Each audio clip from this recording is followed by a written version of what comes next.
Hello everybody, I'm Gwen Campbell-Mindes. Welcome to Gwen's Bookish Ramblings, and so I guess I like the second book in this series enough that I'm doing it because, well, I've been reading these and it means I don't have to find something else to read for the channel. Because the problem with doing a lot of reading online in things that are not books, that are fanfic, and rereading old favorites that I've already done for the channel is that I can't then do those for the channel. So, this is what I've been reading this week that's like a new book, and so this is what you get. And I did like it, or I wouldn't have put it on the list. Anyways, I'm going to start by saying the one thing that I don't like about this sequel is that unlike the first one, where it is a complete enclosed story, this one ends on a no, this is just the middle of the book sort of chapter ending, because the book ends with the king of the not French Empire basically saying, so, do you want me to put you on the throne of not England? And she just faints, and that's where it stops, and the book just kind of stops, and I do object to that, because the whole point of the thing about episodic anything, and it's a problem that I have with a certain degree of modern television shows, is something that is a discrete package, like a television episode, or in this case a novel, should be, in most cases, a single discrete entity in and of itself with a beginning, middle, and end that gives you a complete story. Whether or not that complete story progresses a larger plot arc is not the point. The point is, I should feel like I have seen a whole story with a beginning, middle, and end and a satisfying conclusion. I should not feel like this is part 3 of a mini-series leaving off in the middle of stuff. You know, and I get it. There's always been the occasional 2-part special, the TV mini-series or what have you, that's actually just like a 10-hour movie or something. But the thing about a novel is that I very genuinely believe that even if a novel is in the middle of a series, even if it's in the middle of doing things, a novel should have a complete story with an eminently satisfying resolution. I mean, yeah, okay, you can be doing an artistic thing where the resolution is completely non-satisfying, but unless you're doing an artistic choice that you want your resolution to be not satisfying because it is an expression of your art and whatever message, your ending should feel like we have reached a point of closure in the story. I'm not saying it has to be a happy ending, though I prefer that. I'm saying it has to be something that feels like you have finished the story you intended to tell.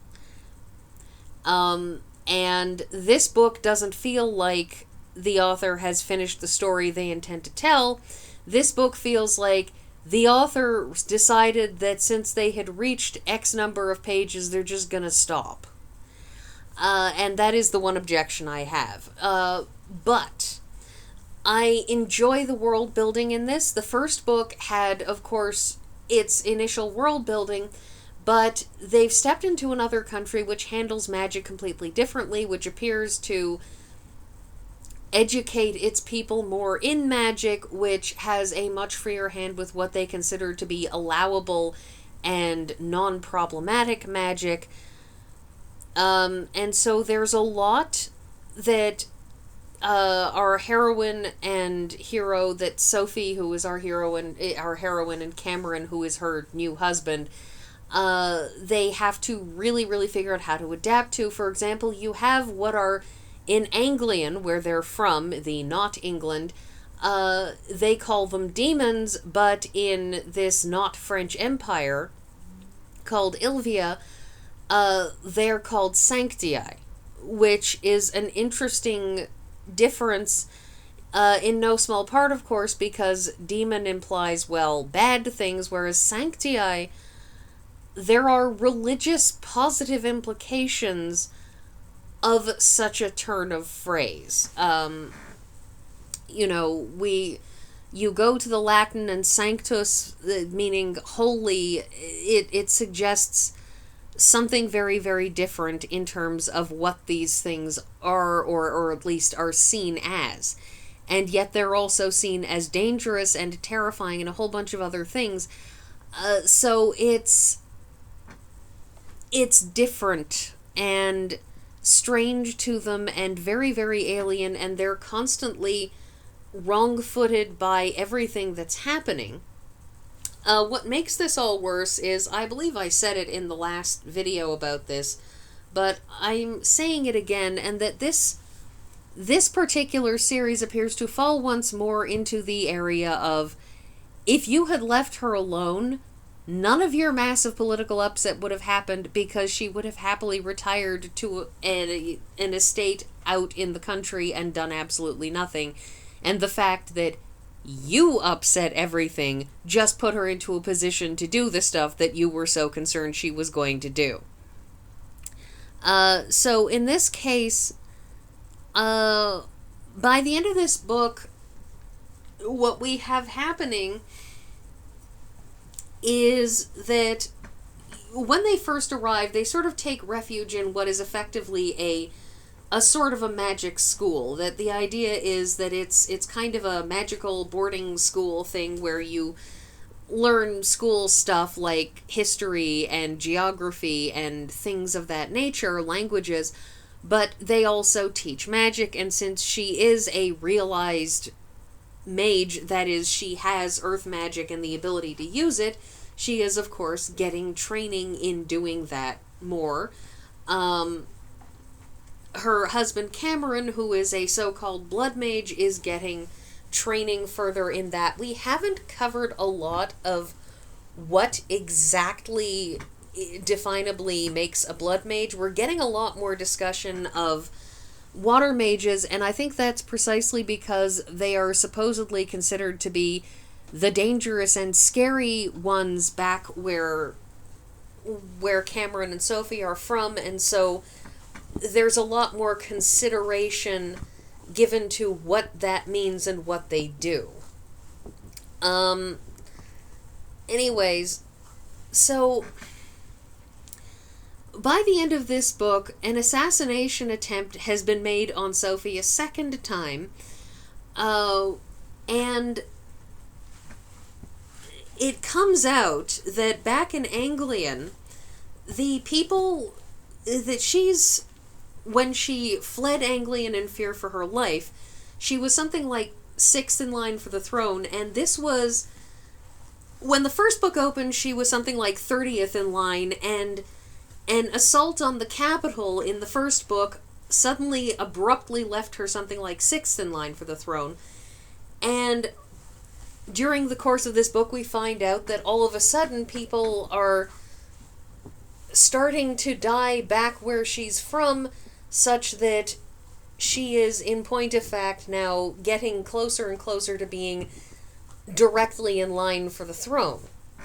And this is a problem, of course, in no small part for her, because she doesn't want it. And so the end of this book, where she's offered the throne and passes out, is very much sort of coming, not merely out of left field at her, but incredibly unwanted. So, and it is an ongoing theme through this book, an ongoing line of thinking for her, that she doesn't want this. She wants to retire quietly to a, nice estate out in the middle of nowhere and raise her children and, have excellent times in bed with her very attractive new husband. So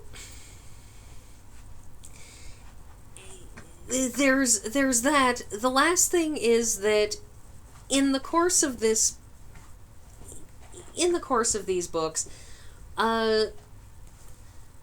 she and her husband are constantly trying to figure out what they should be doing and what they can do, because they're very, very hemmed in a lot of ways, not least of which being that because they're foreigners in a foreign country, they have no resources, they have no way to make their own way, so that they can't even run to try to get away from the Emperor because they have nowhere they can go, that they won't stand out like sore thumbs, even if they could avoid the Emperor's mages, which, they have these sancti demon things which can probably track them.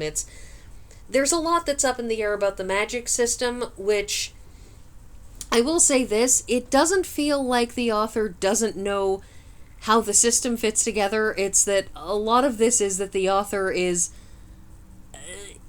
as one does in the real world, one does not sit around and think to oneself about exactly how the world works.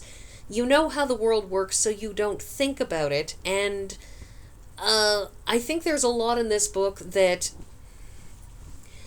is being skimmed over because I assume the author feels like it's not pertinent to our particular situation.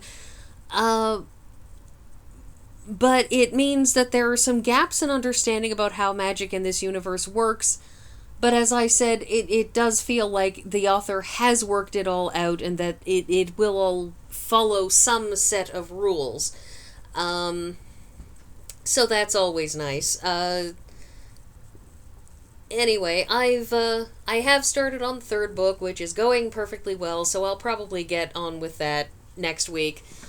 But yeah, this is, so far this is an interesting trilogy. It started off as a romance novel, but it has, I think, genuinely made the shift to a standard fantasy novel where, while romance is an aspect of it, the romance has sort of moved into they're married, they're fine being married, and we're not in any sort of will they, won't they, misunderstanding, third act, bringing back together thing. We had that in the first book. We're over that. They're married. We're moving on. We're telling the story of political intrigue, which is really, really nice, and I like that because I enjoy a bit of romance in a novel, but I'm one of those people who looks at a romance novel and gets to the end of it, and if there has been nothing but romance, my response is always, wait, that was it? Where was the plot? I'm not very good at novels where the romance is the plot because my response is that's not a plot, that's background, why aren't they doing anything? So yeah, I'm enjoying this. It's sort of political intrigue, not particularly complex, mainly because we're dealing with people who are the objects of political intrigue rather than the people doing the intrigue, so they're not trying to keep track of anything complicated. They're basically just reacting to everybody else's intrigues.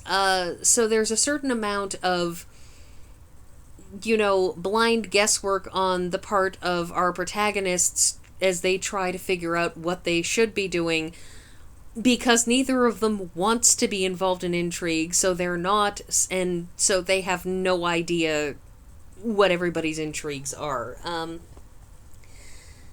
Anyway, it's been heavily implied, and this is not shocking, of course, that the dominant religion of Anglian is busy plotting away about things, which is fairly standard because church plots are fairly standard and this sort of thing.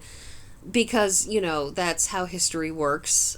Religion getting inextricably connected with the ruling of a country rarely turns out particularly fantastically.